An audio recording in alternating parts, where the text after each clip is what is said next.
Hello and welcome to What the Tech from Boast AI, where we talk with some of the brilliant minds behind new and exciting tech initiatives to learn what it takes to tackle technological uncertainty and eventually change the world. Today, I am thrilled to welcome Natalie Duncan, co-founder and CEO of Bugmars, a smart, scalable, and automated insect farming startup that uses computer vision and machine learning to increase yield and profitability of insect farms for food, feed, and organic waste reduction. Bugmars is unique not just because they're building AI software for alternative protein, that is, bugs, but because their mission is to find ways to feed humans and livestock better and more sustainably. It's an incredible mission that encompasses a lot of really big stuff, impacting future generations, food security, and of course, our climate. I'm thrilled to chat with Natalie and about the unique innovation she's driving at Bugmars, her experience in the startup world, and her plans for the future. So without further ado, welcome to the show, Nat. Hi, thank you, Paul. Starters, could you tell me a little bit about your background, what got you into the space to begin with, and yeah, why bugs? I wonder how many times we'll say bugs in this podcast. Can't But wait. yeah, so my background is actually in fine arts, conservation, and material science. I also have, experience insect farming, specifically crickets. I got pretty good at killing them, and that's how Bugmar started. Yeah, I was always, interested and curious about agriculture and technology. Never expected that I'd be merging the two of them, but that's what we ended up doing.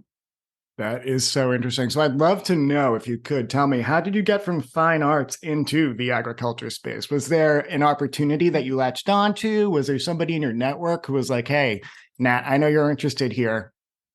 Sure. Yeah. No, I found it by accident. I was studying art abroad. While I was in Glasgow, Scotland, I came across someone who was promoting insects for human consumption because I had, always had this interest in sustainable agriculture. I realized, oh, this is it as I did my research. So I came back to Canada, realized that there weren't many farms in Canada breeding insects. I decided to try it for myself. And then I failed every single time. At that point, I reached out to my current CTO. We were friends at the time. I brought up my issues with him. He has a background in technology. He can do everything from chip to cloud. And he said, we can use AI to solve some of these issues. That is amazing. Now, could you tell me a little bit about the AI that you're using today? I know that I mentioned in the intro computer vision, which I have a little bit of familiarity with just from my past work experience, but also just tenets of ML, all the above. How are you applying that to the bug agriculture space? Gonna start taking tabs, by the way, on every time I say bugs. Great. Yeah. So the computer vision component really is, cameras that we have inside insect farms. They're monitoring 24/7, watching these insects around the clock. We kind of, have a somewhat joke about it being like a bug panopticon. We basically are big brother for these insects. We watch everything they do, every move they make. And then the machine learning component really analyzes the input that we feed it from these images, from the sensors that we have in there. And it starts to understand what's going on, and it can start to make predictive recommendations and provide analytics to these farmers. I love that you said bug panopticon. That might be title of episode. That was great. So I'd love to know, as you've developed the technology too, and as it's come into market, how have your goals maybe evolved? My initial takeaway might be one of scale, because you were trying to start your own farm yourself, and then you came to the heart of a problem and you looked to find a solution from it. But as you enter new markets or as you expand and grow the business, what's kind of changed from your original marching orders to now? So much, and also nothing at all in some ways. We were really focused on human consumption when we started this. I had a dream of having insect farms in every home. Everyone was going to be growing their own insects. We were going to make that possible. As we did our research, we learned that the industry was much greater, and that livestock feed, pet food, and waste reduction were also, areas that we could really support and honestly make a greater impact. And then we got involved with accelerators, which was probably the single most important step we made as entrepreneurs to get to where we are today. So a couple of questions from there. First off, I'd love to know a little bit about the accelerator programs that you got involved in. Why were those specifically so helpful? Networking it's not only important, it's absolutely critical. I wish I had known that from the start. I really stumbled into it by accident. I was doing research, saw that there was a local accelerator. They were accepting applications like in 3 days. And I thought, that's like some free resources and expert advice. None of us have ever exited a startup before. So we got involved. We got involved with them. And I think I've been in, I don't know, maybe 15 accelerators at this point. All right. And now I'd love to know too, what does the team at Bugmars look like today? I know you mentioned you partnered with your CTO at the early stages, but is it still mostly a two-hander right now, or what's the team makeup? Yeah, this is exciting because we just had a big change yesterday, but because I don't know when this will be released, I will leave some of that out. Right now, it is a team of four. It's myself, my co-founder, Steph Hardy, our developer, Michael Townsend, and our in-house entomologist, Dr. Lee Best. And then we do have a new member who, I guess if people follow our socials, they'll get to see the news about. Oh, that's fantastic. And I'll make sure that we have all their socials in the show notes too, so that people can celebrate alongside Natalie and her team. But that is awesome news, especially to hear that things are expanding. And now you had mentioned too that you have the doctor on the team and you also have a developer as well as yourself and the CTO. Is that correct? That's correct. All right, awesome. Now, I'd love to know, how are you leveraging Shred funding for any of these roles today, or is that in the cards, or is that something that you've explored in the past even? We have started to explore Shred. In a way, we are both fortunate and unfortunate. We received so much grant funding in the first 2 years that the Shred credits actually don't apply to us just now because of that grant funding. But going forward, absolutely, we will be taking advantage of that.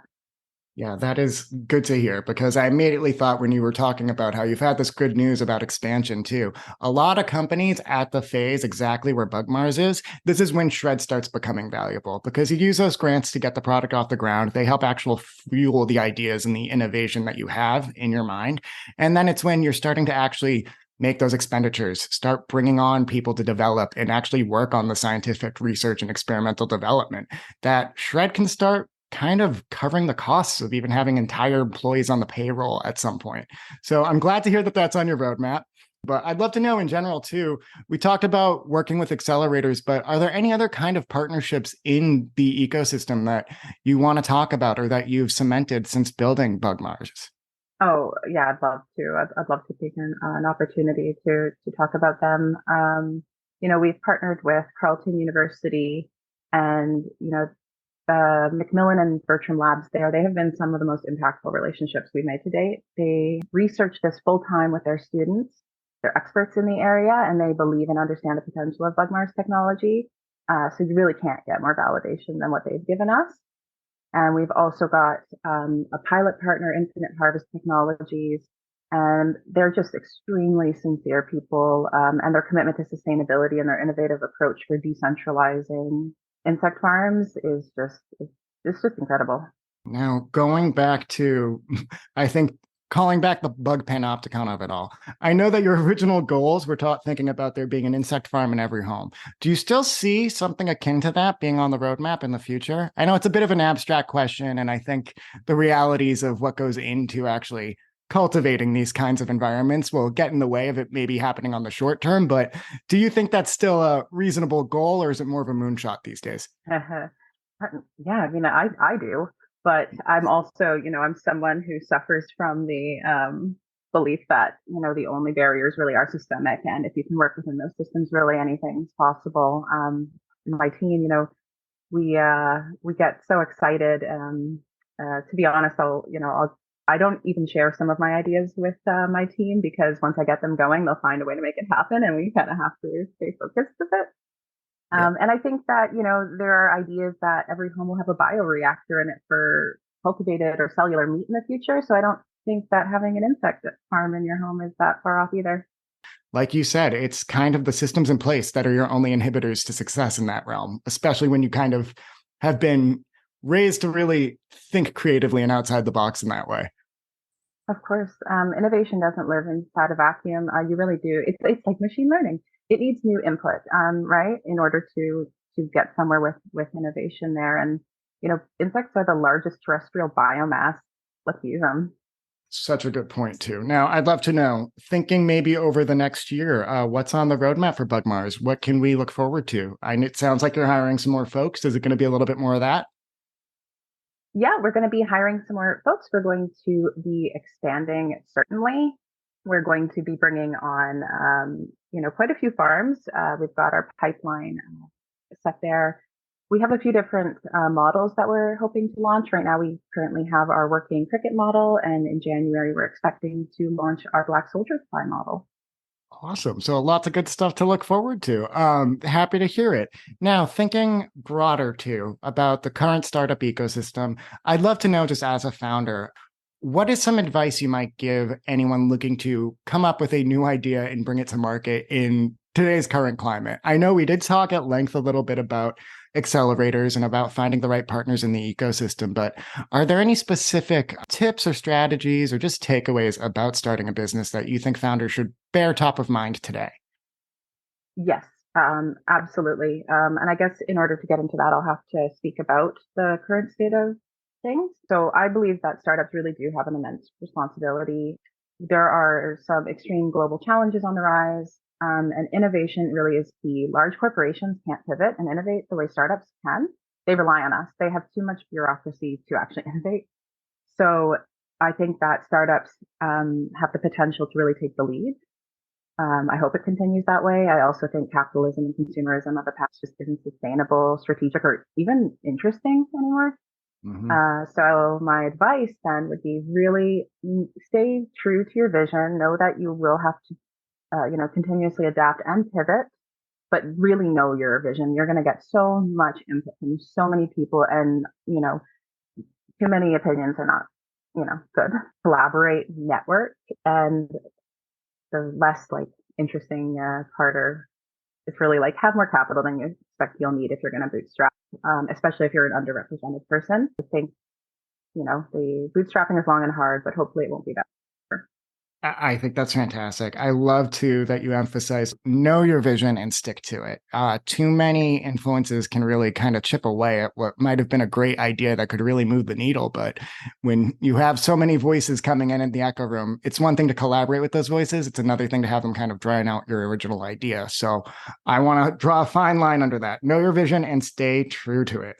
I guess I just want people to look into this industry. It's growing rapidly. Pay attention. We're not trying to make anyone eat bugs if they don't want to, but if you want to keep eating, chicken, pork, cow, and fish, you really need to care about this industry because fish meal and soy are not sustainable if you want to keep eating meat. Absolutely. That is a great point. And I also do want to call back to a point that you made earlier about startups are really the ones who are going to be driving the innovation here. There's a lot in the way of kind of taking down the other structures in place that keep us acting, not necessarily as bad actors in terms of climate responsibility, but not changing our ways when it's very evident that we need to. So love hearing that we have startups like you in the game who are actually pushing this innovation and taking the lead where maybe bigger corporations are reticent to. Love that you're at the front lines of it. And I can't thank you enough for joining our show. And hopefully you'll be part of the Boast community soon. That's wonderful. Thank you so much for including us in this call. And thank you, listeners, for joining us. Please subscribe to What the Tech from Boast AI wherever you get your podcasts.